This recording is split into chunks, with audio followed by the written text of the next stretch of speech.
ಒಂದಿನ ಕತ್ತಲಾದ್ಮೇಲೆ ಶಿವಣ್ಣ ಮನೆಗೆ ಬಂದ. ಆ ವೇಳೆಗೆ ಅವನು ಇಲ್ಲಿಂದ ಹೋಗಿ 1 ವಾರ ಆಗಿತ್ತು. ಎಲ್ಲಿ ಹೋದ್ನೋ ಎಂದು ನನಗೆ ಗಾಬರಿಯಾಗಿತ್ತು. ಬಂದವನೇ ನನ್ನ ಕೈ ಹಿಡ್ಕೊಂಡು, ನಾನು ಒಂದು ಮಾತು ಕೇಳ್ತೀನಿ, ನೀನು ಖಂಡಿತ ಒಪ್ಪಬೇಕು. ನಮ್ಮ ಸ್ನೇಹದ ಮೇಲೆ ಆಣೆ ಮಾಡಿ ಹೇಳ್ತೀನಿ, ನಿನಗೆ ಅದರಿಂದ ಯಾವ ತೊಂದರೆ ಆಗಲ್ಲ. ನನ್ನ ಮಾನ ಉಳಿಸೋದು ನಿನ್ನ ಕೈಯಲ್ಲಿದೆ ಎಂದು ಒಂದೇ ಉಸಿರಿಗೆ ಬಡಬಡಿಸಿದ. ಹೇಗಿದ್ದ ಮನುಷ್ಯ ಹೇಗಾಗ್ಬಿಟ್ಟಿದ್ದ. ನನ್ನ ಸ್ಥಿತಿ ನಿನಗೆ ತಿಳಿದಿದ್ದೆ, ನನ್ನ ಕೈಲಾದ ಸಹಾಯ ಮಾಡ್ತೀನಿ ಅಂತ ಮಾತು ಕೊಟ್ಟೆ. ಆಮೇಲೆ ಹೇಳ್ದ, ಸಾಲಗಾರರ ಬಾಧೆ ಬದುಕೋದೇ ಕಷ್ಟ, ಸ್ವಲ್ಪ ವ್ಯವಧಾನವಿದ್ದರೆ ಹೇಗೋ ಮಾಡಬಹುದು, ಆದರೆ ಅವರು ಒಪ್ಪಲ್ಲ. ಯಾವ ನಿಮಿಷಕ್ಕಾದರೂ ನನ್ನ ಹಿಡಿದು ಕಟ್ ಹಾಕ್ಬೋದು. ಆ ಅವಮಾನದ ವಿಷಯ ನನ್ನ ಹೆಂಡತಿಗೆ ಅವಳ ಮನೆಯವರಿಗೆ ತಿಳಿಯೋದು ಬೇಡ. ನಾನು ಕೆಲವು ದಿವಸ ಎಲ್ಲಾದರೂ ಮರೆಯಾಗಿದ್ದು ಪರಿಸ್ಥಿತಿ ಸರಿ ಹೋದ್ಮೇಲೆ ಬರ್ತೀನಿ. ಈ ಕಾಗದವನ್ನು ನಿನ್ನ ಹತ್ರ ಇಟ್ಕೊಂಡಿರು ಎಂದು ಹೇಳಿ ಬರೆದು ಅಂಟಿಸಿದ 10 ಲಕೋಟೆಗಳನ್ನು ನನ್ನ ಕೈಗೆ ಕೊಟ್ಟ. 10 ಲಕೋಟೆಗಳು ಅಣ್ಣ ತಮ್ಮ ಇಬ್ಬರು ಉದ್ಗರಿಸಿದ್ರು. ಹೋ, ವಸಂತ ಕ್ರಮವಾಗಿ ಕಾಗದ ಬರಿತಾಳೆ. ಅವಳು ಕಾಗದ ಬಂದ 3 ದಿನದ ಮೇಲೆ ಇದನ್ನು ಪೋಸ್ಟ್ ಮಾಡಿಬಿಡು ಎಂದು ಹೇಳಿದ.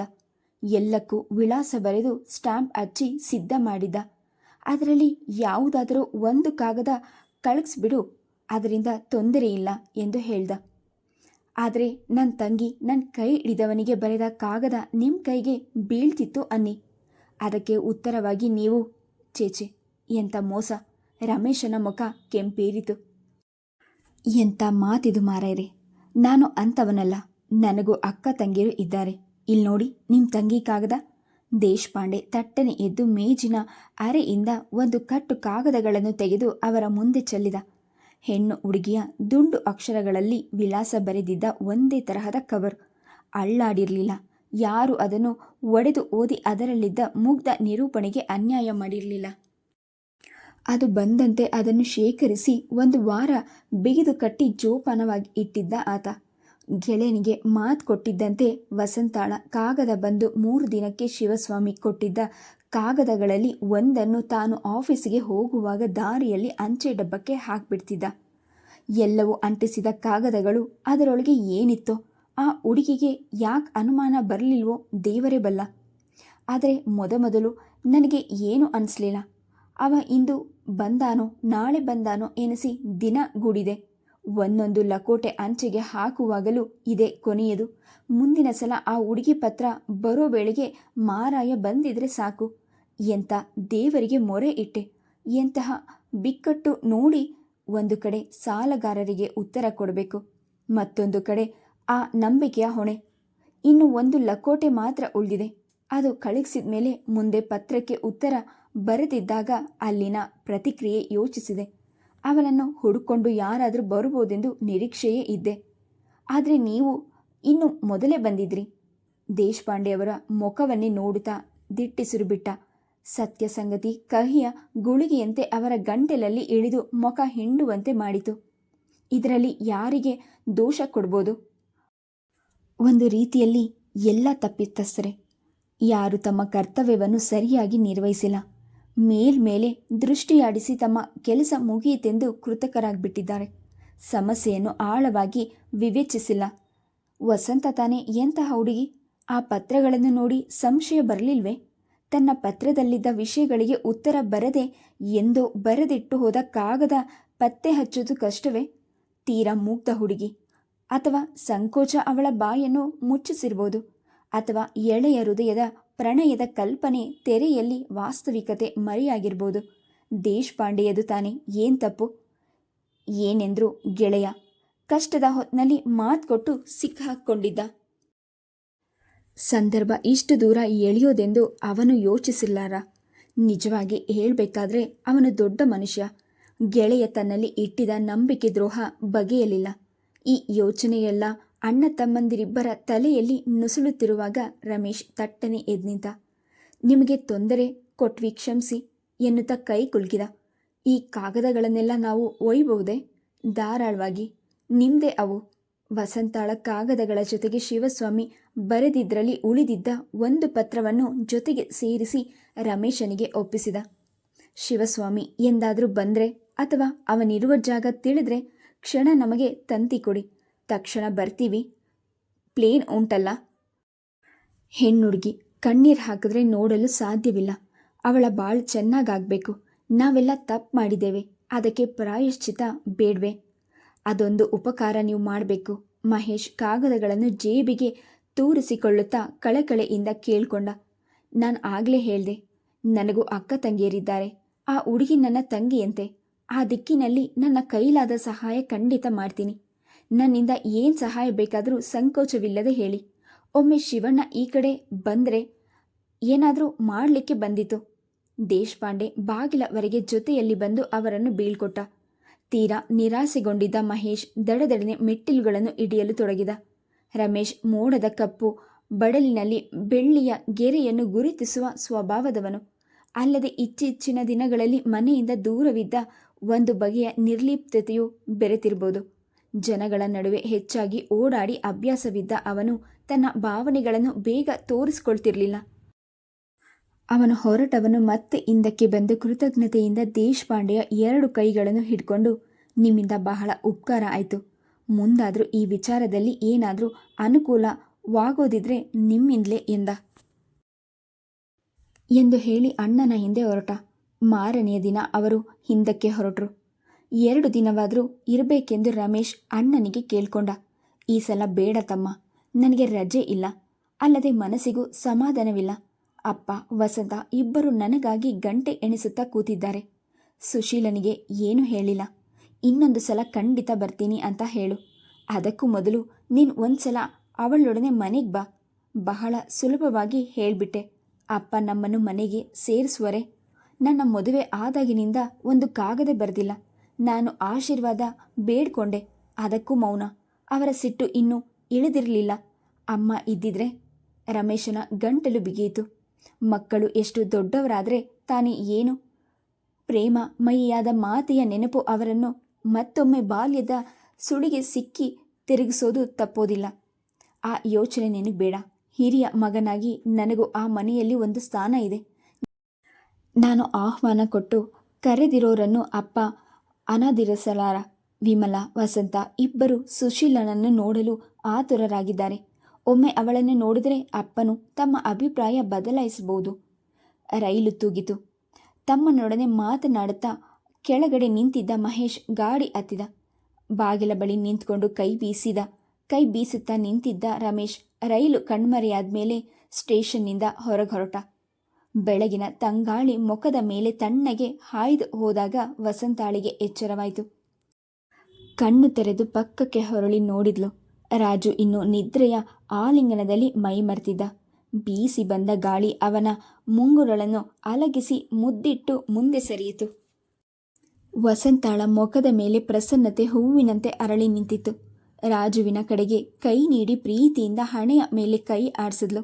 ಯಾವ ಸುಖದ ಕನಸು ಕಂಡಿದ್ಲೋ ಅದರ ಮಂಪರಿನಲ್ಲೇ ಚಿತ್ತ ಸುಳಿದಾಡುತ್ತಾ ಉಲ್ಲಂಘಿಸಿದ್ಲು. ಎಚ್ಚರವಾಗಿದ್ರೂ ಏಳುವ ಮನಸ್ಸಿಲ್ಲದೆ ಕನಸಿನ ಎಳೆಗಳನ್ನು ಹಿಡಿದೆಳೆದೋದರಲ್ಲಿ ಸೊಗಸಿತ್ತು. ಅಂತರಿಕ್ಷದ ಮೇಲೆ ಏರುತ್ತಿರುವ ಗಾಳಿಪಟಗಳನ್ನು ತನ್ನ ಪುಟ್ಟ ಕೈಗಳಿಂದ ಕೆಳಗೆ ಇಳಿಸಲು ಸಾಹಸ ಪಡುವ ಎಳೆಯ ಬಾಲಕನಂತೆ ಅವಳ ಕನಸಿನ ಎಳೆಯನ್ನು ಬಲವಾಗಿ ತೊಯ್ಯುವ ಸಾಹಸ ಮಾಡಿದ್ಲು. ಆದರೆ ಗಾಳಿ ಜೋರಾಗಿತ್ತು. ಗಾಳಿಪಟ ಅತ್ತ ಇತ್ತ ಹೊಯ್ದಾಡುತ್ತಾ ಲಾಗ ಹಾಕ್ತಿತ್ತು. ಮನೆಯಲ್ಲಿ ಪೂಜೆಗೆ ಆರಂಭಿಸಿದ್ರು ಅವರು ಹೇಳುತ್ತಿದ್ದ ಮಂತ್ರ ಬೆಳಗಿನ ಮೌನದಲ್ಲಿ ಹೆಚ್ಚು ಶ್ರೇಷ್ಠವಾಗಿ ಮನಸ್ಸಿಗೆ ಹಿತವಾಗುವಂತೆ ಕೇಳಿಸುತ್ತಿತ್ತು. ಬೀದಿಯಲ್ಲಿ ತರಕಾರಿಗಳು ಕೂಗುವ ಸದ್ದು, ಕೈಯಲ್ಲಿದ್ದ ಪಾತ್ರೆಗಳನ್ನು ಅವಸರದಲ್ಲಿ ಸದ್ದಾಗುವಂತೆ ನೆಲದ ಮೇಲಿಟ್ಟು ವಿಮಲ ದಡದಡನೆ ಬಾಗಿಲು ತೆರೆದು ಹೊರಗೆ ಹೋದದ್ದು ಕೇಳಿಸಿತು. ಸರಿ, ಮುಂದೆ ಮಾಮೂಲು ವ್ಯಾಪಾರ. 1-2 ಪೈಸೆಗಳಿಗಾಗಿ ವಾಗ್ವಾದ, ನಯವಾದ ಮಾತಿನಲ್ಲೇ ಹೋರಾಟ. ಅವಳು ಕೊಡುವಂತಿಲ್ಲ, ಇವಳು ಬಿಡುವಂತಿಲ್ಲ. ಮೊದಲ ಸಲ ಗೋಡೆ ಇಳುಕಿ ಬೋಣಿ ಇಲ್ಲದೆ ಅವಳು ಹೋದಾಳೆ. ಇಲ್ಲ, ಅವಳ ನಂಬಿಕೆ ವಿಮಲಾಳಿಗೂ ಗೊತ್ತು. ಅದಕ್ಕೆ ಚೌಕಾಸಿ. ಹೋಗ್ಲಿ, ಬೋಣಿ ಮಾಡು ತಾಯಿ, ನಿಂದು ಒಳ್ಳೆ ಕೈ. ಇಲ್ಲೇ 4 ಕಾಸು ಕಡಿಮೆಯಾದರೂ ಮುಂದೆ 4 ಆಣಿ ಸಿಗುತ್ತೆ. ಸೋತ ಹೆಂಗಸಿನ ಧ್ವನಿ. ಈಗ ವಿಮಲಕ್ಕ ಹಿಗ್ಗಿನಿಂದ ತರಕಾರಿ ತುಂಬಿಕೊಂಡು ಒಳಗೆ ಹೋಗುತ್ತಿರ್ಬೋದು. ವ್ಯಾಪಾರ ಮಾಡೋದರಲ್ಲಿ ಬಹಳ ಜಾಣರು ಅವರು. ಇಷ್ಟು ಹೋರಾಟದಲ್ಲಿ 1 ಪೈಸೆಯಷ್ಟು ಲಾಭವಾಗಿದ್ರೂ ಕೋಟಿ ಗೆದ್ದಷ್ಟು ಸಂತೋಷವಾಗ್ತಿತ್ತು ಅವರಿಗೆ. ವಸಂತ ಅತ್ತಿಗೆ ಹೊರಗೆ ನಿಂತು ಕೂಗು ಹಾಕಿದ್ಲು. ಕಾಳುಗಳನ್ನು ಆರಿಸುತ್ತಾ ಗುಂಪು ಗೂಡಿರುವ ಹಕ್ಕಿಗಳ ಮೇಲೆ ತಟ್ಟನೆ ಕಲ್ಲು ತೂರಿ ಬಂದರೆ ಅವು ಚದುರುವಂತೆ ವಸಂತಾಳ ಮನಸ್ಸನ್ನು ಆಕ್ರಮಿಸಿದ ಯೋಚನೆಗಳೆಲ್ಲ ಚದುರಿದವು. ಬಂದೆ ಎನ್ನುತ್ತಾ ವಸಂತ ಕಣ್ಣು ಉಚ್ಕೊಂಡು ಹೊರಗೆ ಬಂದ್ಲು. ಚಿಲ್ಲರೆ ಇದ್ದ ಡಬ್ಬಿಯಲ್ಲಿ ಎಷ್ಟು ಹುಡುಕಿದ್ರೂ ಸಿಕ್ಕಲಿಲ್ಲ. ತರಕಾರಿಯವಳು ಹೊತ್ತಾಯ್ತೆಂದು ಗಲಾಟೆ ಮಾಡ್ತಿದ್ದಾಳೆ. ಎಷ್ಟು ಕೊಡಬೇಕು?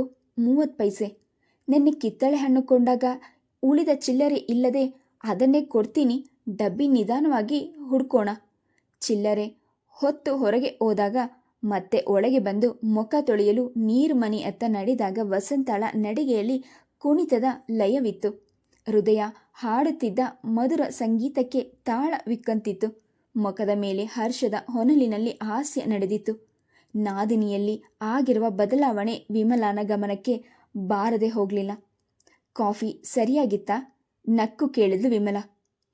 ಯಾಕೆ? ಎಂದಿನಂತೆ ಇತ್ತು. ಸಕ್ಕರೆ ಹಾಕೋದು ಮರೆತು ಬಿಟ್ಟಿದ್ದೆ. ಅಯ್ಯೋ, ನನಗೆ ಗೊತ್ತೇ ಆಗಲಿಲ್ಲ. ಹೇಗೆ ಗೊತ್ತಾಗತ್ತೆ? ಮನಸ್ಸು ಎಲ್ಲಿ ಹೋಗಿತ್ತು? ಅಣ್ಣ ಯಾವಾಗ ಬರ್ತಾರೆ? ಅವರ ಜೊತೆಯಲ್ಲಿ ಬರುವ? ಹೋಗಿ, ನೀವು ಏನೇನೋ ಹೇಳ್ತೀರಾ. ಈಗ ಇನ್ನಷ್ಟು ಕಾಫಿ ಕೊಡಿ. ಸರಿಯಾಗಿ ರುಚಿ ನೋಡಿ ಹೇಳ್ತೀನಿ. ಕಾಫಿ ಬೇಕಾದರೆ ಕೊಡ್ತೀನಿ. ನಿನಗೆ ಕೊಟ್ಟಿರೋದಕ್ಕೆ ಸಕ್ಕರೆ ಹಾಕಿದ್ದೆ. ನೀನು ಏನು ಹೇಳ್ತೀಯೋ ನೋಡೋಣ ಎಂದು ಸುಮ್ಮನೆ ಕೇಳಿದೆ. ಹೌದೌದು, ನನ್ನ ಗೇಲಿ ಮಾಡೋದ್ರಲ್ಲೆಂದರೆ ನಿಮಗೆ ಬಹಳ ಖುಷಿ ಅಲ್ವಾ? ನಿನ್ನನ್ನಲ್ಲದೆ ಇನ್ಯಾರನ್ನ ಗೇಲಿ ಮಾಡಲಿ ಹೇಳು? ಅಂದಹಾಗೆ ಅಣ್ಣ ಇವತ್ತು ಬರ್ತಾರೆ ಅಲ್ವಾ? ಅವರಿಂದ ಕಾಗದ ಬಂದಿಲ್ಲ, ಆದರೂ ಇವತ್ತು ಬರಲೇಬೇಕು. ನಾಳೆ ಆಫೀಸ್ ಉಂಟಲ್ಲ? ವಸಂತ ಉತ್ತರ ಕೊಡದೆ ಎದುರಿಗಿದ್ದ ಹುರುಳಿಕಾಯಿನ ನಾರು ತೆಗೆಯತೊಡಗಿದ್ಲು. ಊಟ ಮಾಡಿಕೊಂಡು ರಾಜು ಸ್ಕೂಲಿಗೆ ಹೋದ. ಸುಬ್ಬಣ್ಣ ತಮ್ಮ ರೂಮ್ ಸೇರಿದ್ರು.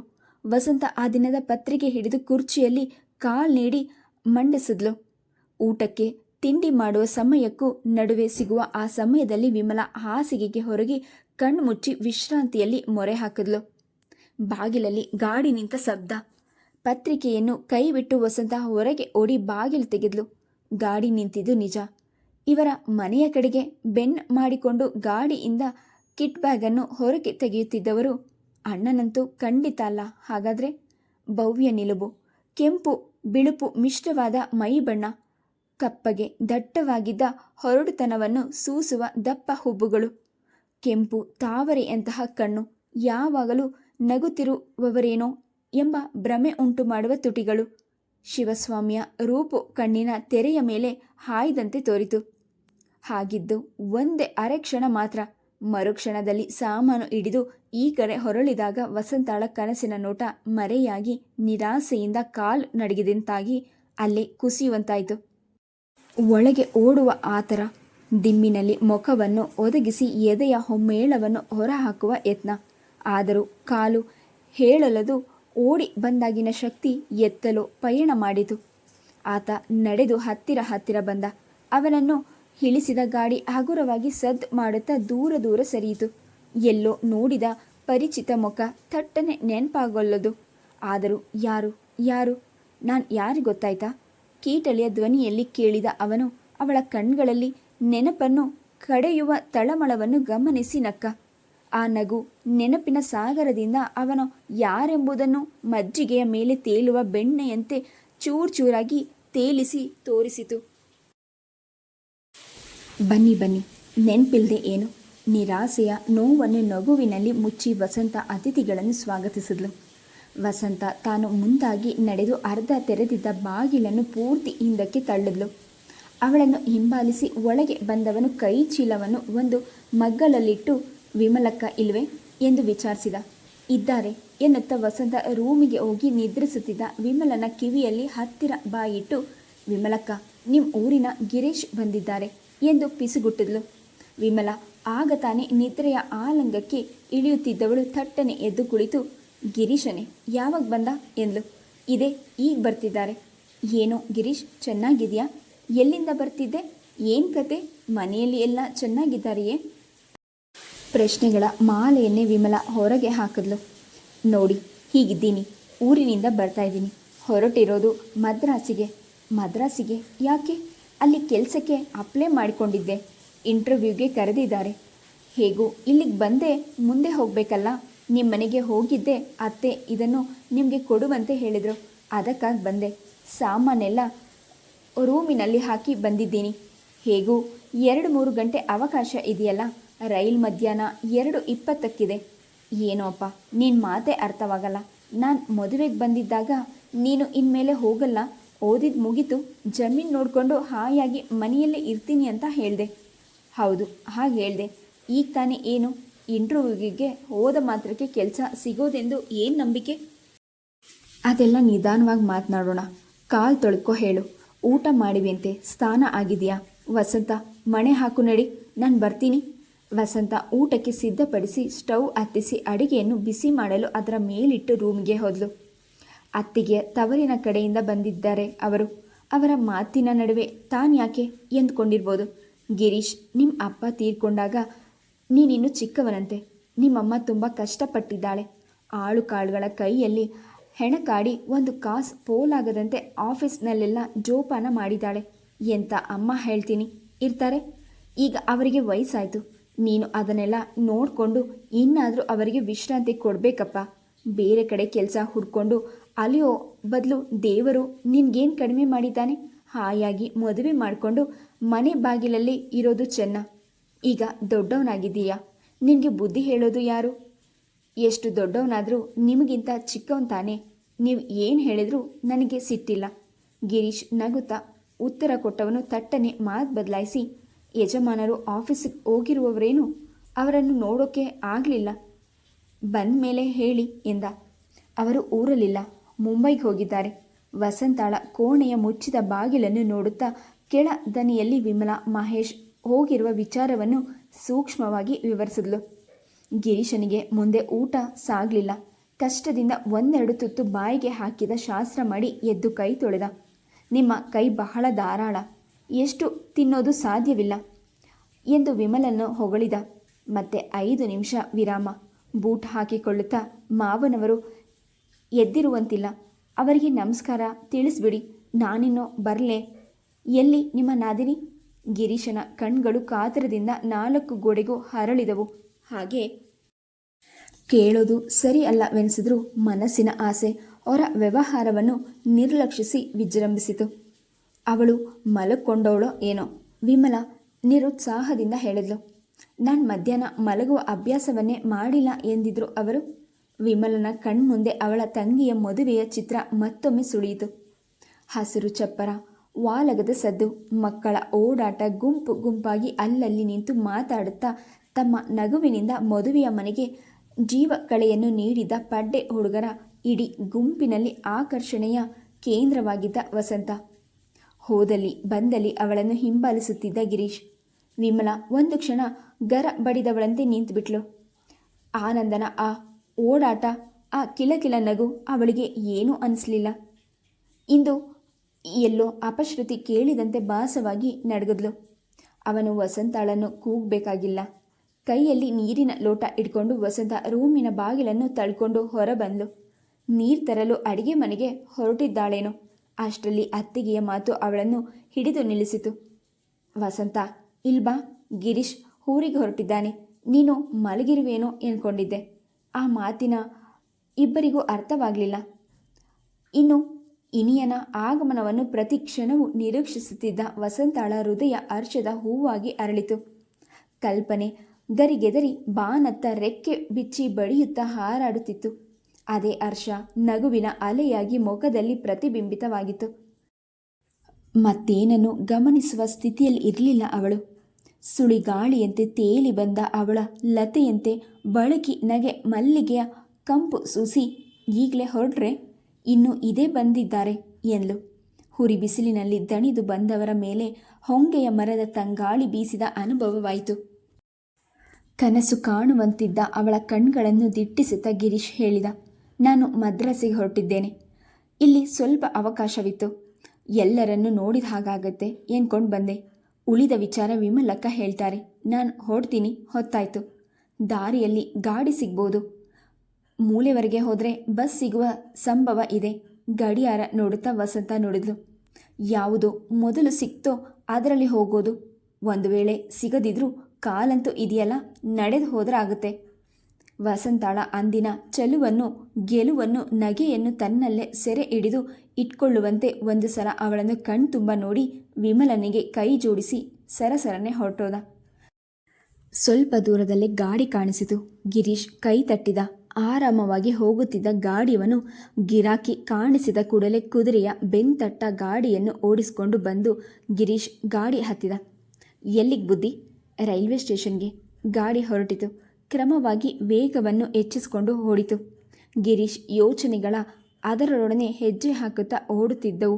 ಎಷ್ಟೋ ಬದಲಾಗಿದ್ದಾಳೆ ವಸಂತ. ಅಂತೂ ಮದುವೆ ಮನೆಯಲ್ಲಿ ಮೊದಲ ಸಲ ನೋಡಿದಾಗ ಹುಡುಗಿಯರ ಜೊತೆ ಹುಡುಗಿಯಾಗಿ ನಲಿದು ಒಂದೇ ನೋಟಕ್ಕೆ ಅವನ ಹೃದಯವನ್ನೇ ಸೆರೆಗೊಂಡಿದ್ಲು. ಯಾವ ಗಳಿಗೆಯಲ್ಲಿ ಅವಳನ್ನು ನೋಡಿದೆ ನಾನು. ಆಗಿನಿಂದ ನನ್ನ ಜೀವನದ ಗತಿಯೇ ಬದಲಾಗ್ಬಿಟ್ಟಿದೆ. ಹುಚ್ಚು ಕುದುರೆಯಂತೆ ಮನಸ್ಸು ಅವಳನ್ನು ಹಿಂಬಾಲಿಸಿ ನಡೆದಿದ್ದಾಗ ವಸಂತ ಅಲಬೆಯನ್ನೇ ತೋರಲಿಲ್ಲ. ವಿಮಲಕ್ಕನ ಮೂಲಕ ಮಾತನಾಡಿಸಿ ಅವಳ ಕೈ ಹಿಡಿಯಲು ಏನೋ ಅಡ್ಡಿ. ತಾಯಿ ಎಂದು ಅವನ ಆಸೆಗೆ ಅಡ್ಡ ಬಂದವರಲ್ಲ, ಈಗಲೂ ಬರಲಾರರು. ತಮ್ಮಿಬ್ಬರ ಸುತ್ತು ಕಟ್ಟಿದ್ದ ಕಲ್ಪನೆಯ ಆ ಶೌಧಗಳು ಎಷ್ಟೋ. ತಾವಿಬ್ಬರು ಮದುವೆಯಾಗೋದು, ಈಗ ನಡೆಯುತ್ತಿರುವ ಮದುವೆಯಷ್ಟೇ ನಿಜವಾದುದು. ಆ ನಂಬುಗೆಯ ಕೋಟೆಯಲ್ಲಿ ಬಿರುಕು ಬೀಳಬಹುದು. ಅನುಮಾನವೂ ಸುಳಿಯಲಿಲ್ಲ. ತನ್ನ ಆಸೆ ಸಹಜವಾದುದು, ಅಷ್ಟೇ ದೃಢವಾದುದು. ವಸಂತಾಳ ಮಿಂಚು ಕಣ್ಗಳ ನೋಟ, ಅವಳ ನಡೆ ನುಡಿ ಅದನ್ನೇ ಸಾರುವಂತೆ ಅವನಿಗೆ ಆಗಾಗ ತೋರ್ತಿರ್ಲಿಲ್ವೇ? ಪ್ರೀತಿಯ ವಿದ್ಯಾ ವಾರಣದಲ್ಲಿ ಸೋಂಕಿದ್ದಲ್ಲದೆ ವಿದ್ಯುತ್ ಹರಿಯುವಂತಿತ್ತು. ಅಂದು ದೇವಸ್ಥಾನದ ಬಳಿ ಉಂಗುರ ತೆಗೆಯಲು ತಾನು ಶ್ರಮ ಪಟ್ಟಿದ್ದಾಗ ಅನಿರೀಕ್ಷಿತವಾಗಿ ಅವಳ ಕೈ ಸೋಕಿದಾಗ ಹೃದಯದ ಬೈಕಿಯೆಲ್ಲ ಒಮ್ಮೆಗೆ ಹತ್ತಿಕೊಂಡಂತಹ ಅನುಭವ. ನಿಮ್ಮ ಮದುವೆ ಯಾವಾಗ ಎಂದಲ್ಲವೇ ಅವನು ಕೇಳಿದ್ದು? ತಲೆ ಬಗ್ಗಿಸಿ ಉಂಗುರ ಎಳೆಯಲು ಪ್ರಯತ್ನಿಸುತ್ತಿದ್ದ ಅವಳು ಒಂದೇ ಮಾತಿನಲ್ಲಿ ಅವನ ಕನಸಿನ ಅರಮನೆಗೆ ಕೊಳ್ಳಿ ಇಟ್ಟಿದ್ಲು. ಮುಂದಿನ ಮಾತಿಗೆ ನಾಂದಿ ಆಗಲೆಂದೇ ಆಡಿದ ಮಾತು ಚರಮ ಗೀತೆಯಂತಿತ್ತು. ಕನಸಿನ ಅರಮನೆ ಅರಗಿನ ಮನೆಯಂತೆ ಸುಟ್ಟು ಬೂದಿಯಾಗಿತ್ತು. ವರ್ಣರಂಜಿತ ಚಿತ್ರ ಬಣ್ಣಗಟ್ಟಿ ಕರಕಲಾಗಿತ್ತು. ವಸಂತ ನಿಜವಾಗಿ ಬದಲಾಗಿದ್ದಾಳೆ. ಅಂದಿನ ಮುಗ್ಧ ಹುಡುಗಿ ಇನ್ನಿಲ್ಲ. ಅವಳನ್ನು ನೋಡಿದ ಕೂಡಲೇ ಇವಳು ಬೇರೆ ಹುಡುಗಿ ಎನಿಸಿತು. ವಿರಹ, ಕಾತುರ, ನಿರೀಕ್ಷೆ, ಬಯಕೆ ಎಲ್ಲವೂ ಅವಳ ವ್ಯಕ್ತಿತ್ವವನ್ನು ಬದಲಾಯಿಸಿ ಅಲ್ಲಿ ತಮ್ಮ ಪಾತಕ್ಕೆ ಹಾರಿಸಿತ್ತವು.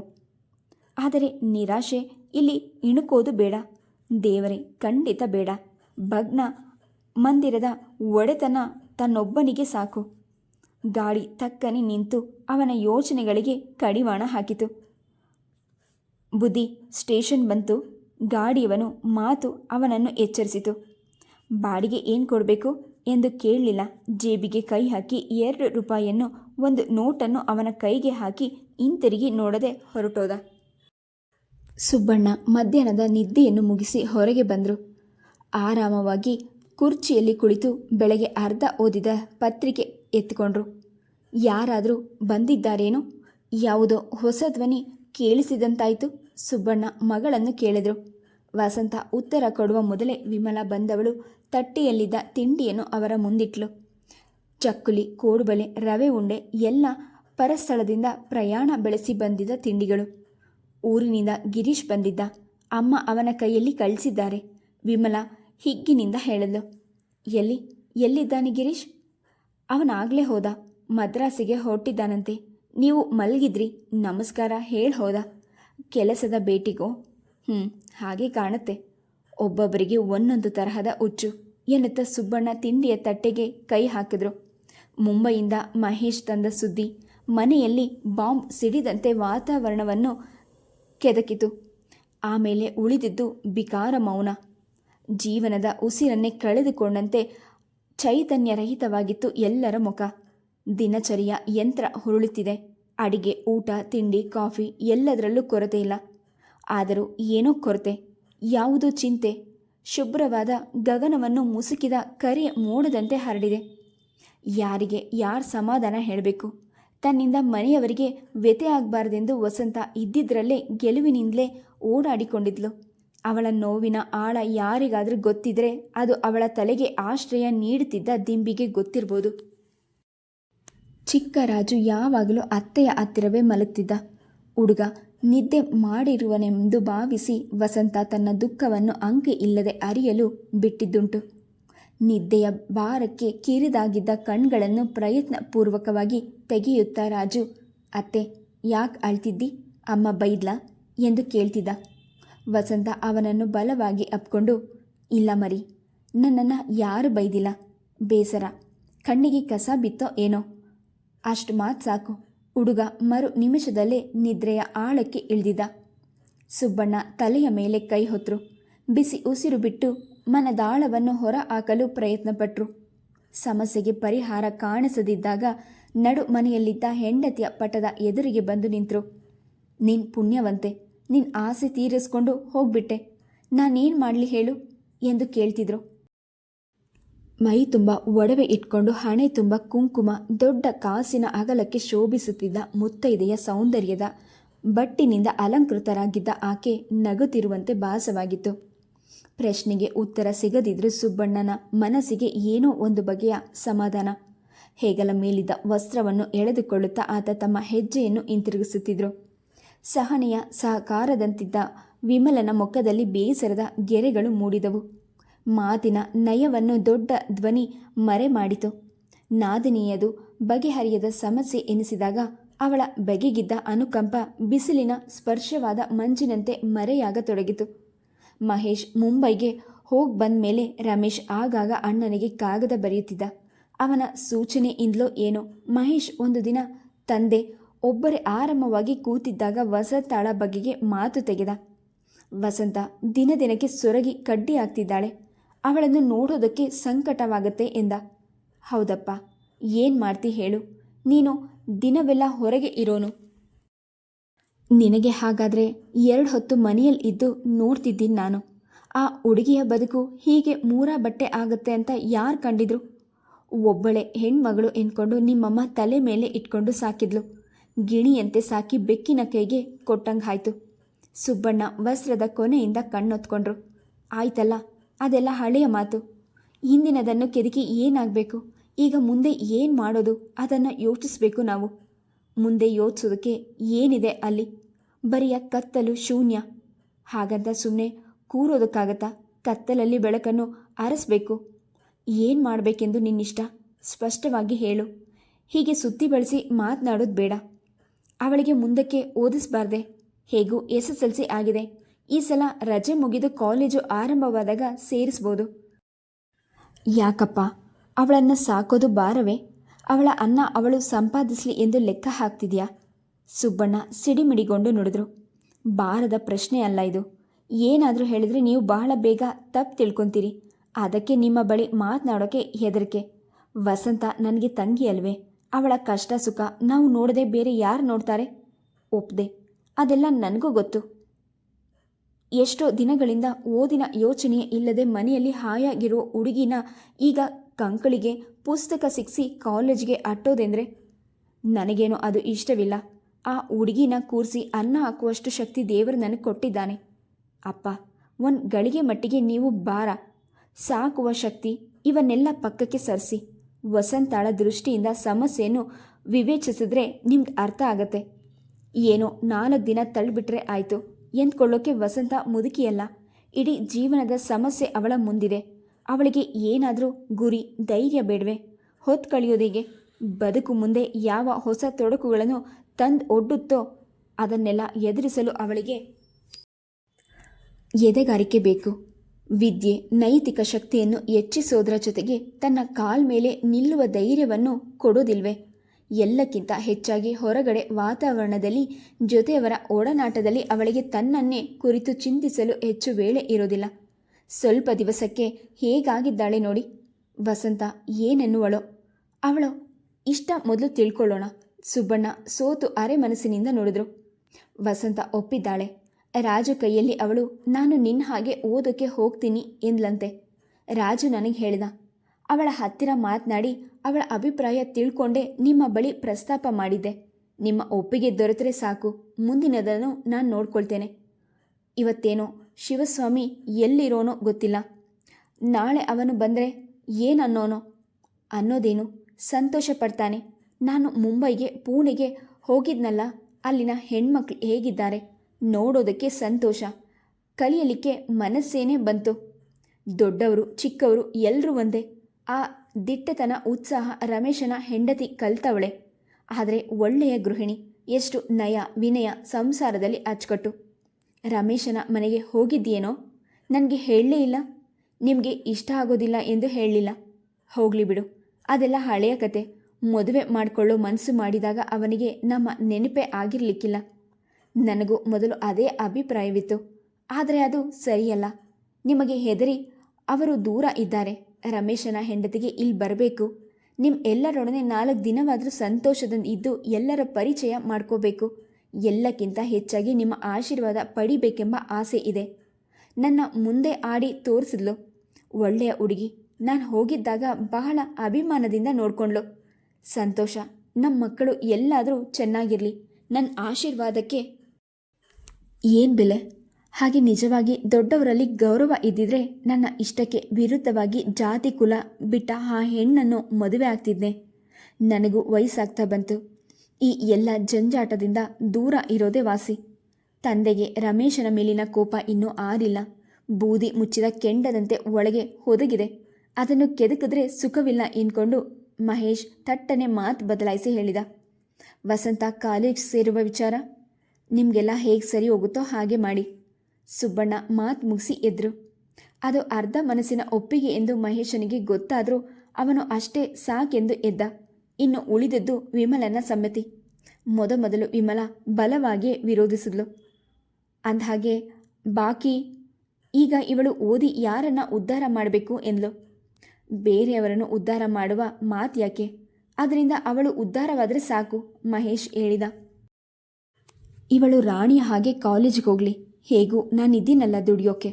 ನಿನಗೆ ಸಹಾಯಕ್ಕೆ ಬೇಕಾದರೆ ಯಾರನ್ನಾದರೂ ಸುತ್ತು ಕೆಲಸಕ್ಕೆ ಇಟ್ಕೋ. ನಿನಗೆ ನೆರವು ಬೇಕೆಂದು ಅವಳ ಭವಿಷ್ಯವನ್ನು ಮರೆಯಬಾರ್ದು. ಅವಳಿಗೂ ಇರೋ ಭವಿಷ್ಯವಾದರೂ ಏನು ಇಲ್ಲವಂತಲ್ಲ. ನಿಮ್ಮ ಎಲ್ಲರ ತಿರಸ್ಕಾರಕ್ಕೆ ಗುರಿಯಾಗಿದ್ದಾಳೆ. ನಿನ್ನನ್ನು ಆಕ್ಷೇಪಿಸ್ತಾ ಇಲ್ಲ ವಿಮಲಾ. ನೀನು ಇಷ್ಟು ದಿವಸ ಅವಳನ್ನು ಪ್ರೀತಿಯಿಂದಲೇ ನೋಡಿಕೊಂಡೆ. ಆದರೆ ಸದಾಕಾಲ ಅವಳು ಹೀಗೆ ಇರೋದು ಸಾಧ್ಯವೇ? ಅವಳ ಕಾಲ ಮೇಲೆ ಅವಳು ನಿಲ್ಲೋದಕ್ಕಾದರೂ ತಯಾರಿರಲಿ. ಅವಳ ಬಾಳಿನ ಮುಕ್ತಾಯವನ್ನು ವಿಧಿ ಹೇಗೆ ಚಿತ್ರಿಸಿರುವನೋ ಅರಿಯೇ. ಈಗಂತೂ ಬರೀ ಕತ್ಲು. ಮಹೇಶನಿಗೆ ಗಂಟಲು ಬಿಗಿದು ಬಂತು. ಮಾತನ್ನು ಇಲ್ಲಿಗೆ ಮುಕ್ತಾಯಗೊಳಿಸಿ ಎದ್ದು ನಿಂತ. ಹೆಂಡತಿಯ ಅಸಂತೋಷವನ್ನು ಗಮನಿಸದೆ ಖಚಿತವಾಗಿ ತನ್ನ ಅಭಿಪ್ರಾಯ ತಿಳಿಸಿದ. ಮೊದಲಿನಲ್ಲೇ ಈ ವಿಷಯಕ್ಕೆ ನಾನು ಬಿಗಿಯಾಗಿರದೆ ಸಡಿಲ ಕೊಟ್ಟರೆ ವಸಂತಾಳಿಗೆ ಈ ಮನೆ ಮುಳ್ಳು ಹಾಸಿದಂತೆ ಎಂದು ಅವನು ಹೆದರಿದ. ವಸಂತಾಳ ಬಾಳಿನಲ್ಲಿ ಹೊಸ ಅಧ್ಯಾಯ ಆರಂಭವಾಯಿತು. ಲಂಗ ದಾವಣಿ ಹಾಕುವ ಚಿಕ್ಕ ಹುಡುಗಿಯರ ನಡುವೆ ಕುಳಿತು ತಾನು ಕಲಿಯೋದಾದರೂ ಹೇಗೆ? ಸಂಕೋಚ ಅವಳನ್ನು ಹಿಂಡಿತು. ಹೆದರುತ್ತಲೇ ವಿದ್ಯಾಮಂದಿರಕ್ಕೆ ಪ್ರವೇಶ ಮಾಡಿದ್ಲು. ಎಲ್ಲವೂ ಹೊಸತು. ಹಿಂದೆ ಕಲಿತಿದ್ದು ಮರೆತಿತ್ತು. ಆದರೂ ದಿನಗಳು ಕಳೆದಂತೆ ಅವಳ ಸಂಕೋಚ ಹಿಮ್ಮೆಟ್ಟಿ ಹುಡುಗಿಯರೊಡನೆ ಬೆರೆತು ನಕ್ಕು ನಲಿಯೋದು ರೂಢಿಯಾಗಿತ್ತು. ಅಣ್ಣ ನನ್ನನ್ನು ಯಾಕೆ ಇಲ್ಲಿ ತಂದುಬಿಟ್ಟ? ಎಲ್ಲರೂ ನನಗೆ ಹೀಯಾಡಿಸ್ತಾರೆ ಎಂದು ಕಣ್ಣೀರು ಸುರಿಸಿದ್ಲು. ಈಗ ಅಣ್ಣ ನನಗೆ ಒಳ್ಳೆಯ ದಾರಿ ತೋರಿಸಿದ್ರು ಎನ್ನುವಂತಾಗಿದ್ಲು. ದಿನಗಳು ಉರುಳುತ್ತಿದ್ದವು. ವಸಂತ ಲಕ್ಷಣವಾದ ಹುಡುಗಿ. ಬಿಳಿಯ ಸೀರೆ ಉಟ್ಟು ಪುಸ್ತಕದ ಹೊರೆ ಹೊತ್ತು ನಡೆಯುತ್ತಿದ್ದರೆ ಬೀದಿಯಲ್ಲಿ ಹೋಗುವವರು ತಿರುಗಿ ನೋಡೋದಿತ್ತು. ಗುಂಗರು ಕೂದಲಿನ ದಪ್ಪ ಜಡೆ, ಮಟ್ಟವಾದ ನಿಲುವು, ಕುಲುಕುವ ಬಳುಕುವ ಹುಡುಗಿಯರ ನಡುವೆ ಅವಳ ಗಂಭೀರ ನಡಿಗೆ ಗಮನಿಸುವಂತಿತ್ತು. ತನ್ನ ಪರಿಸ್ಥಿತಿಯ ಅರಿವು ವಸಂತಾಳಿಗೆ ಚೆನ್ನಾಗಿಯೇ ಆಗಿತ್ತು. ಮನೆಯಲ್ಲಿ ಇರುವಾಗ ಆದಷ್ಟು ಅತ್ತಿಗೆಗೆ ಕೆಲಸದಲ್ಲಿ ನೆರವಾಗೋದು, ಅವಳ ಬೇಸರಿಸಿ ನುಡಿದ್ರೆ ಅದನ್ನು ಗಮನಿಸಿದವಳಂತೆ ನಗುನಗುತ್ತಲೇ ಉತ್ತರ ಕೊಡೋದು, ಇವು ಅವಳ ದಿನಚರಿಯನ್ನು ಇದ್ದಿದ್ರಲ್ಲೇ ಹಗುರಗೊಳಿಸಿತು. ರಾಜು ಅವಳ ಪ್ರಿಯ ಗೆಳೆಯ. ಅವಳ ಭಾಗಕ್ಕೆ ಅವನು ಚಿಕ್ಕ ಹುಡುಗ ಅಲ್ಲ. ಅವನೊಡನೆ ಆಟ ಲಲ್ಲೆ ಮಾತು ಆಡುವಾಗ ಚಿಕ್ಕ ಹುಡುಗಿಯಂತೆ ಇದ್ದರೂ ಕೆಲವು ಸಲ ಅತ್ತೆಯ ಪಾತ್ರ ವಹಿಸಿ ಮೆಲ್ಲು ಮಾತಿನಿಂದ ಪಾಠ ಹೇಳ್ಕೊಡೋದು ಇತ್ತು. ಜೀವನ ನಾಗಲೋಕದಿಂದ ಓಡಾಡುತ್ತಿರುವಾಗ ತಲೆಯ ಮೇಲೆ ಕೈ ಹೊತ್ತು ಅಳೋದಕ್ಕಾದರೂ ಬಿಡುವೆಲ್ಲಿ? ಮೆರೆಯುವ ಅದೇ ಅವಳ ರಕ್ಷೆ. ಹಳೆಯದನ್ನು ಮರೆತು ಹೊಸ ರೀತಿಗೆ ಹೊಂದಿಕೊಳ್ಳೋದೇ ಜಾಣತನ. ಎದೆಯ ಗೂಡಿನಲ್ಲಿ ದುಃಖ, ನೋವು, ಹೆಪ್ಪುಗಟ್ಟಿದ್ರೂ ಅದನ್ನು ಕರಗಿಸಿ ಹೊರಹಾಕೋದು ಬೇಡ. ತಾನು ಒಬ್ಬಳು ಹೊರೆಯಾಗಿರೋದರ ಜೊತೆಗೆ ತನ್ನ ನೋವಿನ ಹೊರೆಯನ್ನು ಅವರಿಗೆ ಯಾಕೆ ಹೊರಿಸಬೇಕು? ಕಂಗಾಲಾಗಿದ್ದ ಹುಡುಗಿ ಮೊದಲಿನಂತೆ ಸೂಟಿಯಾದದ್ದನ್ನು ನೋಡಿ ಸುಬ್ಬಣ್ಣ ಪರವಾಗಿಲ್ಲ, ಹುಡುಗಿ ಚೇತರಿಸ್ಕೊಂಡ್ಳು, ಅವಳನ್ನು ಓದಿಗೆ ಹಾಕಿ ಮಹೇಶ್ ಒಳ್ಳೇದು ಮಾಡಿದ ಎಂದ್ಕೊಂಡ್ರು. ಒಂದೊಂದು ಸಲ ಅವಳ ನಗು ಟೊಳ್ಳು ಎನಿಸಿ ಅವರಿಗೆ ಆತಂಕವಾಗ್ತಿತ್ತು. ಅದನ್ನು ಮರೆಯಲೆಂದೇ ಏನೋ ಓದುವ ಹವ್ಯಾಸ ಹೆಚ್ಚಾಗ್ತಿತ್ತು. ಭಗವದ್ಗೀತೆ, ರಾಮಾಯಣ ಇವುಗಳ ಪಾರಾಯಣವೂ ನಡೆದಿತ್ತು. ಪಿಂಚಿಣಿ ಪಡೆದ ಗೆಳೆಯರ ಜೊತೆಗೆ ಸಂಜೆಯ ತಿರುಗಾಟ ಇವುಗಳಲ್ಲಿ ಮುಳುಗಿರುವಾಗ ಮರೆಯಾಗ್ತಿರ್ತಿದ್ದು. ಆತಂಕ ಒಬ್ಬರೇ ಕುಳಿತಾಗ ಕಳ್ಳನಂತೆ ನುಸುಳಿ ಬಂದು ಅವರನ್ನು ನಡುಗಿಸೋದಿತ್ತು. ಇದರಿಂದ ಪಾರಾಗುವುದಾದರೂ ಹೇಗೆ? ಮನೆಯಲ್ಲಿ ಅವರವರ ಕೆಲಸ ಅವರಿಗೆ. ಇವರ ಬೇಸರವನ್ನು ಗಮನಿಸಿ ಮನೋರಂಜಿಸುವವರು ಯಾರು? ಈಗ ಅವಳು ಇದ್ದಿದ್ರೆ ಏಕಾಂಗಿಯಾಗಿ ಕುಳಿತಾಗ ಈ ಪ್ರಶ್ನೆ ಎದುರು ನಿಲ್ಲುತ್ತಿತ್ತು. ಸುಖ ದುಃಖ ಎರಡಲ್ಲೂ ಜೊತೆಯಾಗಿದ್ದವಳು ಒಬ್ಬರಿಗೊಬ್ಬರು ಸಮಾಧಾನ ಮಾಡ್ಬೋದಿತ್ತು, ಪರಿಹಾರ ಕುರಿತು ಯೋಚಿಸ್ಬೋದಿತ್ತು. ಮನಸ್ಸಿನ ಜೊತೆಗೆ ದೇಹವನ್ನು ಮುದುಡಿಕೊಂಡು ಆತ್ಮ ಕನಿಕರದ ಅಂಚಿನಲ್ಲಿ ಕುಳಿತಾಗ ಅಕಸ್ಮಾತ್ ವಸಂತ ಮನೆಯಲ್ಲಿದ್ದರೆ ಹತ್ತಿರ ಬಂದು ಮಾತಿಗೆ ಕೂರ್ತಿದ್ಲು. ಎಲ್ಲಿಯದೋ ಏನೇನೋ ಹಗುರವಾದ ಮಾತು. ಮಳೆಯಲ್ಲಿ ನೆನೆದು ಗುಬ್ಬಚ್ಚಿಯಂತೆ ಮುದುರಿಕೊಂಡಿದ್ದ ಮನಸ್ಸು ಮತ್ತೆ ಎಳೆ ಬಿಸಿಲು ಕಾಯಿಸಿಕೊಂಡಂತೆ ಹಗುರವಾಗುತ್ತಿದ್ದಂತೆ ತಂದೆಗೆ ಊರಿಗೆ ಹೊಸದಾಗಿ ಬಂದಿದ್ದ ಕನ್ನಡ ಚಿತ್ರ ಎಲ್ಲರನ್ನೂ ಸೆಳೆದಿತ್ತು. ಮಹೇಶ್ ವಿಮಲಾಳೊಂದಿಗೆ ಮ್ಯಾಟ್ನಿಗೆ ಹೊರಟಿದ್ದ. ನೀನು ಬಾ, ಚಿತ್ರ ಚೆನ್ನಾಗಿದೆಯಂತೆ. ಸಿಂಗರವಾಗಿ ನಿಂತಿದ್ದ ವಿಮಲ ಕರೆದ್ಲು. ನನಗ್ಯಾಕೋ ತಲೆ ನೋವ್ತಾ ಇದೆ, ನೀವು ಹೋಗಿ ಬನ್ನಿ, ಇನ್ನೊಂದು ದಿನ ಒಟ್ಟಿಗೆ ಹೋಗೋಣ, ವಸಂತ ನಯವಾಗಿ ಹೇಳಿ ತಪ್ಪಿಸ್ಕೊಂಡ್ಳು. ಕತ್ತಲು ಮನೆಯಲ್ಲಿ ಒಂದೇ ಗೋಡೆಗೆ ಕೂತಿರೋದು ರಾಜುವಿಗೆ ಬೇಸರ. ಅವನು ಹೋಗಲಿಲ್ಲ. ಒಂದು ಹಿಂಡು ಹುಡುಗನನ್ನು ಕಟ್ಕೊಂಡು ಮನೆಯ ಮುಂದೆ ಕುಣಿತಿದ್ರು. ಸುಬ್ಬಣ್ಣ ಗೆಳೆಯರು ಎಂದಿನಂತೆ ತಿರುಗಾಡಲು ಹೊರಟವರು. ಅವರನ್ನು ಕರೆಯಲು ಬಂದರು. ಸುಬ್ಬಣ್ಣ ಮಹಡಿಯಿಂದ ಇಳಿದು ಬಂದವರು ವಸಂತ ಒಬ್ಬಳೇ ಇದ್ದುದನ್ನು ನೋಡಿ ವಿಮಲ ಎಲ್ಲಿ ಎಂದು ವಿಚಾರಿಸಿದರು. ಅವರಿಬ್ಬರು ಮ್ಯಾಟ್ನಿಗೆ ಹೋಗಿದ್ದಾರೆ. ಓದುತ್ತಾ ಪುಸ್ತಕದಿಂದ ತಲೆ ಎತ್ತದೆ ವಸಂತ ಉತ್ತರ ಕೊಟ್ಲು. ಮತ್ತೆ ನಾನು ಹೊರಗೋದ್ರೆ ನೀನು ಒಬ್ಬಳೇ ಆಗ್ತೀಯಾ? ಅದಕ್ಕೇನು, ರಾಜು ಇಲ್ಲೇ ಆಡ್ತಿದ್ದಾನೆ. ಅಲ್ಲದೆ ಇನ್ನೇನು ಅವರು ಬರೋ ಹೊತ್ತು, ನೀವು ಹೋಗಿ. ಸುಬ್ಬಣ್ಣ ಅರೆ ಮನಸ್ಸಿನಿಂದ ಹೊರಟವರು ಬೀದಿಯಲ್ಲಿ ಆಡುತ್ತಿದ್ದ ರಾಜುವನ್ನು ಕೂಗಿ, ಇಲ್ಲೇ ಆಡ್ಕೊಳ್ರೋ, ನಡು ರಸ್ತೆಯಲ್ಲಿ ಎಂಥ ಕುಣಿತ, ಕಾರು ಗೀರು ಬಂದರೆ ಏನು ಎಂದು ಎಚ್ಚರಿಸಿ ಗೆಳೆಯರ ಜೊತೆಗೆ ಮುಂದೆ ಸಾಗಿದ್ರು. ಓದುತ್ತಿದ್ದ ಕಥೆಯಲ್ಲಿ ತಲ್ಲೀನಲಾಗಿದ್ದ ವಸಂತಾಳಿಗೆ ಬಾಗಿಲಲ್ಲಿ ಯಾರೋ ಬಂದು ನಿಂತಂತೆ ಗಮನಕ್ಕೆ ಬರಲಿಲ್ಲ. ವಿಮಲಕ್ಕ ಇಲ್ವೇ ಎಂದು ಕೇಳಿದ ಗಿರೀಶ್ ಅವಳ ತಲೆ ಎತ್ತದೆ ಇದ್ದುದನ್ನು ನೋಡಿ ವಸಂತಾಳ ತಲೆಯಲ್ಲಿ ತುಂಬಿದ ಕಥೆಯ ಗುಂಗೆಲ್ಲ ತಟ್ಟನೆ ಮರೆಯಾಯಿತು. ಬೆಚ್ಚಿ ತಲೆ ಎತ್ತಿ ನೋಡಿದ್ಲು. ನಗಲು ಪ್ರಯತ್ನಿಸುತ್ತಾ ಬನ್ನಿ ಎಂದು ಕರೆದ್ಲು. ಕನಸಿನಿಂದ ಎಚ್ಚರಗೊಂಡಂತೆ ಅವಳ ಮುಖ ಬಾಡಿ ಬಸವಳಿದಂತೆ ಇದ್ದ ಮುಖವನ್ನು ಆ ನಗು ಗಿರೀಶನಿಗೆ ಅಣಕದಂತೆ ಕಾಣಿಸಿತು. ಎದೆ ಆಳದಿಂದ ಸಹಜವಾಗಿ ಬಂದದ್ದಾಗಿರಲಿಲ್ಲ ಅದು. ಕೆಲವೇ ತಿಂಗಳ ಹಿಂದೆ ಅವನು ಇಲ್ಲಿಗೆ ಬಂದಿದ್ದಾಗ ವಸಂತಾಳ ಪತಿಯನ್ನು ಕರೆದುಕೊಂಡು ಬರಲು ಮಹೇಶ್ ಹೋಗಿರುವುದಾಗಿ ವಿಮಲಾ ತಿಳಿಸಿದ್ಲು. ವಸಂತ ಈ ವೇಳೆಗೆ ಗಂಡನೊಡನೆ ಹೋಗಿರಬಹುದೆಂದಿದ್ದ ಅವನ ಎಣಿಕೆ. ಮನೆಗೆ ಕಾಲಿಟ್ಟ ಕೂಡಲೇ ಎದುರಿಗೆ ಕಾಣಿಸಿದ ಅವಳನ್ನು ನೋಡಿ ಅವನು ಹಾಕಿದ ಎಣಿಕೆ ಲಾಗ ಹಾಕಿತು. ಅವಳ ಕಂದಿದ್ದ ಮುಖ ಬೇರೆ ಕಥೆಯನ್ನೇ ಸೂಚಿಸಿತ್ತು. ಒಂದು ಕ್ಷಣ ಅವಳನ್ನು ಕಣ್ಣಲ್ಲಿ ಸೆರೆ ಹಿಡಿಯುವಂತೆ ನೋಡಿ ಕುಗ್ಗಿದ್ದ. ಒಳಗೆ ಬನ್ನಿ. ಅವನು ಅಲ್ಲೇ ನಿಂತಿದ್ದನ್ನು ನೋಡಿ ವಸಂತ ಮತ್ತೆ ಕರೆದ್ಲು. ಗಿರೀಶ್ ಒಳಗೆ ಬಂದ. ಮನೆಯ ಮೌನವನ್ನು ಗಮನಿಸುವಂತೆ ಸುತ್ತಲೂ ನೋಡಿದ. ಅಣ್ಣ, ವಿಮಲಕ್ಕ ಇಬ್ಬರು ಪಿಕ್ಚರ್ಗೆ ಹೋಗಿದ್ದಾರೆ, ಇನ್ನೇನು ಬರುವ ಸಮಯ. ವಸಂತ ಗಡಿಯಾರವನ್ನು ನೋಡುತ್ತಾ ಹೇಳಲು. ಬಾಗಿಲವರೆಗೆ ಹೋಗಿ ರಾಜು, ನೋಡು ಬಾ, ಯಾರು ಬಂದಿದ್ದಾರೆ ಎಂದ್ಲು.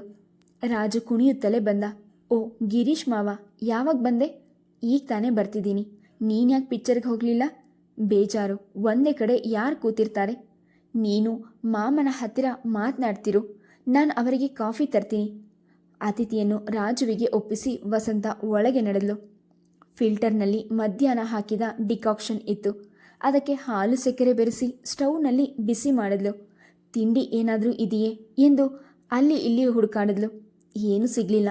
ಪ್ರಯಾಣ ಮಾಡಿ ದಣಿದು ಬಂದಿರೋರಿಗೆ ಕಾಫಿ ಹೇಗೆ ಕೊಡೋದು? ಆ ಹೊತ್ನಲ್ಲಿ ಏನು ಮಾಡ್ಬೋದು? ವಸಂತ ಅತ್ತಿಗೆ ಹೇಳಿದ ಕೆಲಸವನ್ನು ಮಾಡ್ತಿದ್ಲೇ ವಿನ ತಾನೇ ಸ್ವಾತಂತ್ರ್ಯ ವಹಿಸಿ ಎಂದೂ ತಿಂಡಿ ಅಡಿಗೆ ಮಾಡಿದ್ದಿಲ್ಲ. ನಿಜವಾಗಿ ಹೇಳಬೇಕಾದ್ರೆ ಮನೆಯಲ್ಲಿ ಏನು ಸಾಮಾನಿದೆ ಎಂದು ಅವಳಿಗೆ ಸರಿಯಾಗಿ ಗೊತ್ತಿಲ್ಲ. ಅಲ್ಲದೆ ಅತ್ತಿಗೆ ಏನು ಅನ್ನುವರೋ ವಸಂತ ಸರ್ರನೆ ಮಾಡಿ ಅತ್ತಿ ಹೋದ್ಲು. Please subscribe the channel, like and share. Thank you.